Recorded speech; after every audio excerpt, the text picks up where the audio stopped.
This video will try to explain how Cypher managed to plug himself into the Matrix, seemingly with no help from an operator. This is one of the biggest topics within the Matrix lore because it's seen as a plot hole. However, as you're about to find out, there is an explanation as to how Cypher was able to plug himself into the Matrix alone.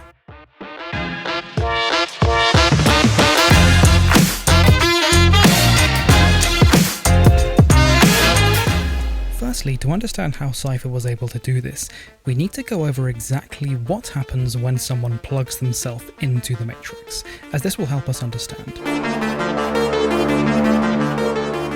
The helpful metaphor when dealing with the Matrix universe in general is basically to treat the Matrix like a giant computer, because that's basically what it is. So for example, within the Matrix you have security systems like the agents, you have avatars, which is like the RSIs of Morpheus and Neo and Trinity walking around, you have a virus like Agent Smith, and you have elements that are basically hardware, that being the head plugs and the people themselves in the real world. These real world people are basically like external hard drives. So these external hard drives, i.e. real world humans, plug themselves into the computer, and then the data that's in their brains gets loaded into the computer. That is basically how the Matrix works. It treats people like external hard drives. For example, when you plug a memory stick or an external hard drive into your computer, or maybe even a video game disc into a PlayStation, your computer or PlayStation will automatically open up some software. This could be that the game itself starts running on the PlayStation 4, or maybe your Finder window will open up on an Apple Mac. These are automatic pieces of software that will suddenly start when the piece of hardware is plugged in. Once we consider this, it becomes much easier to understand exactly how Cypher plugged himself into the Matrix alone. All he's doing is moving the data from his brain into the computer with an automatic startup program. But when and how did Cypher do this? Let's look at the timeline of Cypher's movements throughout the entire Matrix movie. First, as soon as the film opens, we hear a phone conversation between Cypher and Trinity. Cypher mentions about, oh, you like watching him, don't you? Talking about Neo, etc, etc. Then Trinity says, did you hear that? Cypher says, hear what? Trinity, are you sure this line is clean? Cypher, yeah, of course I'm sure. Trinity, I better go. We see that what Cypher is actually doing is Cypher is trying to get his call tracked by the agents deliberately. That's what Trinity hears when she says, is this line clean? It's the sound of the line being traced by the agents deliberately.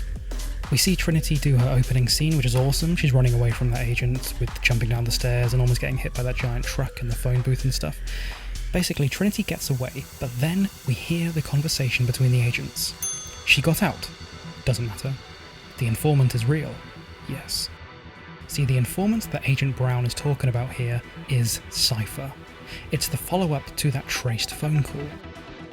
Next, and this is the main thing really that kind of provides evidence, Neo startles Cypher while Cypher is typing in front of the Matrix code screens. He's sitting there alone, in secret. Suddenly he jumps when Neo walks up behind him. Now why does he suddenly jump like that? It's because he's trying to be secret. What he's doing right there is he's writing the automatic software that I was talking about earlier. And we can see this because he actually stops working on whatever he's working on. Now Cypher knows that Neo is not going to find out what he's doing because Neo can't read Matrix code yet. Next, we see Cypher meeting with Agent Smith. So the only thing that Cypher needed to be able to do was just lay back into the chair and literally put the head plug into his head by himself. All the software element, he has already written the code for that. Like I said, he's writing the automatic software when Neo startles him. This was proven by the Wachowskis themselves when they're talking about Cypher in this scene. They say, Cypher, at the beginning of this scene, is setting up an automated system to allow him to go to meet Agent Smith.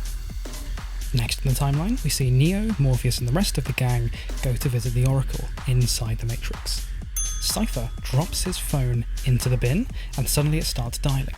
The reason he's doing this is he's allowing the agents to track their location. Just like what happened before, they can't leave a phone line open because they get tracked by agents. Here, Cypher is doing it deliberately. We then see that the agents have somehow found the meeting location, and of course it's because of Cypher's phone that he dropped in the bin. Trinity escapes, Neo escapes, etc., the Cypher is deliberately allowing himself to be captured and taken away. The agents then manufacture a car accident. We see this exploding car happening in the background. That's deliberately created by the agents. Cypher then manages to get back into the real world, and he's provided an exit by Link, the operator. Once back in the real world, he uses the laser gun to try to kill everybody and unplugs a few of them, killing them. Then he has killed himself. So at this moment you might be saying, pause, okay, hold on, there's a few plot holes there. And yes, you're right. Let me go into two important counterpoints for this one justification. The first counterpoint, the rebels wouldn't allow private meetings. Okay, so this stems from the fact that, why would the rebels, all the people on the hovercraft, allow people to jack into the Matrix in private and not watch them? Well, think about the scene that we see in the Matrix. Mouse describing to Neo the woman in the red dress. He's saying, pay no attention to these hypocrites, Neo. To deny our basic impulses is to deny the very thing that makes us human. Basically, implying that they allow each other private meetings with the sex programs to have sex with them. So we see there evidence that they do allow each other private meetings in the Matrix, or at least in the constructs. And the second counterpoint, if Cypher was able to build this automated software that jacks him into the Matrix, why doesn't everyone simply use this auto jack-in system and forget operators altogether? The reason they don't do this is because an operator does so much more than simply jacking them into the Matrix.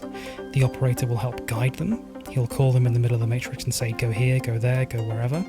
It's a hell of a lot safer because the operator can read the Matrix code and say, there's an agent approaching. The operator can load things into the construct, like when Neo and Trinity gather all the guns, lots of guns, that scene.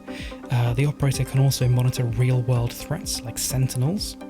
So there are so many reasons why people don't just always use this automatic software thing that Cypher used.